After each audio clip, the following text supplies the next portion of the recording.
examinons notre scène. J'ai un début d'un assez beau rendu, quoique peu éclairé.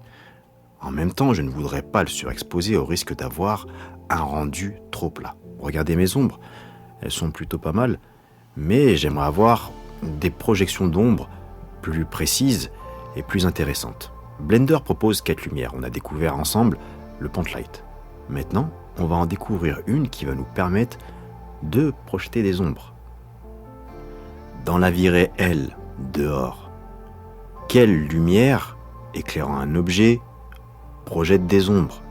C'est le soleil, bien sûr. On va donc créer un soleil. Add, light, sun.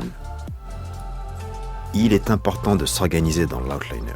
Je vais créer des collections par catégorie de lumière. Par exemple, moi j'ai beaucoup de point light. Je vais les mettre tout ensemble. Comme ça, je vais pouvoir activer, désactiver leur visibilité en un clic pour voir leur apport dans la scène. Allez, on va sélectionner notre sun et on va augmenter sa puissance.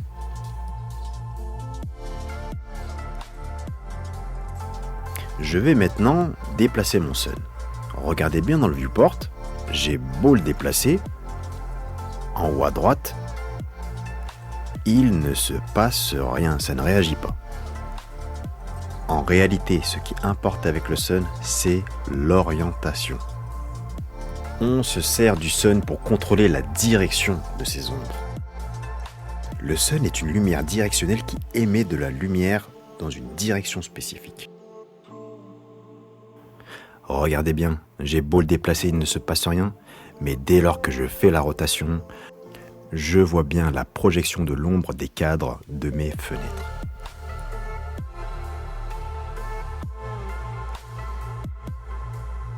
Par logique, je laisse le soleil en dehors de la pièce. En réalité, ça ne changerait rien, mais c'est un peu déroutant de voir à l'intérieur d'un salon.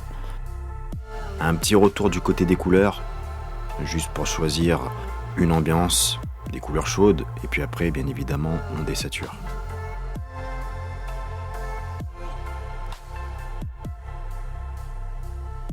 Un petit tips, pour avoir plus de richesse au niveau des ombres, dupliquez le soleil, Shift D.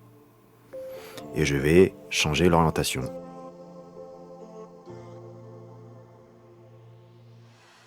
Maintenant, on va jeter un coup d'œil à l'un des paramètres du soleil, à savoir le angle. Le angle, c'est l'angle d'élévation du soleil dans le ciel. Et en fait, en changeant ces paramètres, ça va affecter la définition des ombres. Allons plus loin dans la gestion de la luminosité. Nous avons donc l'angle du soleil qui affecte l'intensité et la direction de la lumière. Et il faudrait qu'on puisse régler le contraste dans Blender. Ça nous permettrait de créer des effets visuels plus marqués ou plus doux. Eh bien, on a la possibilité de régler l'exposition, et ça se passe dans les paramètres de rendu.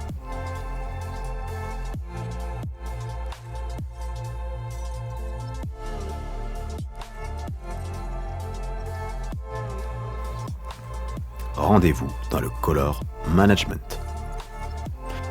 C'est une fonctionnalité qui nous permet de gérer la manière dont les couleurs seront traitées. Un peu comme de la post-prod. Nous, par défaut, il y a le paramètre filmique. S'il ne l'est pas, on va chercher justement le paramètre filmique. Et ce qui va nous intéresser, ça va être le look. Dans le look, vous pourrez tester les différents looks que l'on a. C'est quoi ces looks? Ça se réfère à un ensemble de réglages permettant de créer un style visuel particulier pour l'ensemble de la scène. Un peu comme des filtres que l'on applique. Ces réglages vous permettent de simuler une certaine ambiance. Je vous laisse les tester. Et j'aime bien les tester en parallèle avec l'exposure. L'exposure, c'est quoi? C'est bien évidemment l'exposition. Son réglage va nous permettre d'ajuster la quantité de lumière dans la scène. En augmentant l'exposition, l'image devient plus lumineuse, tandis qu'en la réduisant, elle devient plus sombre. Cela permet de contrôler la luminosité générale de la scène sans modifier le contraste ou les ombres. Je vous laisse vous amuser avec ces réglages, jongler entre le choix du look et l'exposure. Et je vous donne rendez-vous dans la prochaine vidéo.